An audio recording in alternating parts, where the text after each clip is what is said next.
Families can have many different structures, one of which is a decision-making structure. Do you have a 3? Within this is consensus, accommodation, and de facto. Go fish. Do you have an 8? A de facto decision is where a single family member makes a decision alone. Go fish. That reminds me. One time when my family and I went on a road trip, we argued for 20 minutes about where to stop for dinner. Finally, my dad made the decision to just stop at the next restaurant he sees. I feel like this is a common occurrence, right? In our book, Trenholm and Jensen teach us about interaction in family subsystems. They state that mothers appear to be the primary disciplinarians in most families, while fathers seem to influence their children's moral development more indirectly. That reminds me. One time in middle school, I got a bad grade on a math test. My mom punished me by taking away privileges like my TV and my phone, but my dad acted as a role model and explained that he was disappointed in me.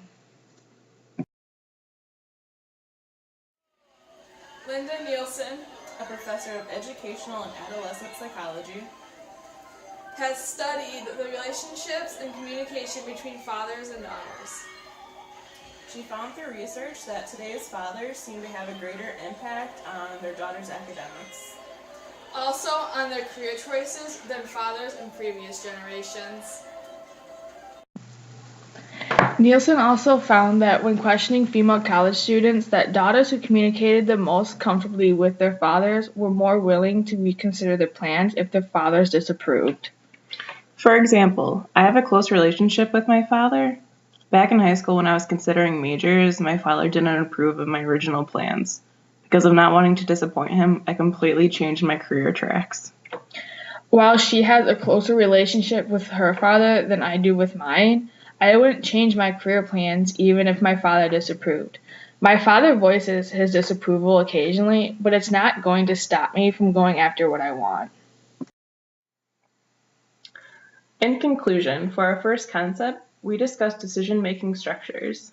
A de facto decision is a decision that a single family member makes alone. Our example is when a father decides where to eat when the family can't come to a decision. For the second concept, we discuss interaction in family subsystems. When a child has misbehaved, the mother gives the physical punishment, while the father acts as a role model and influences the child via moral development. Our example for this was when a girl gets a poor grade and is punished by her parents differently. During the final concept, we discussed how fathers influence daughters. It's found that fathers typically have a big impact on daughters when it comes to their education and career choices. If a father expresses his dislike for his daughter's future career, she is more likely to change course if she has a comfortable relationship with him.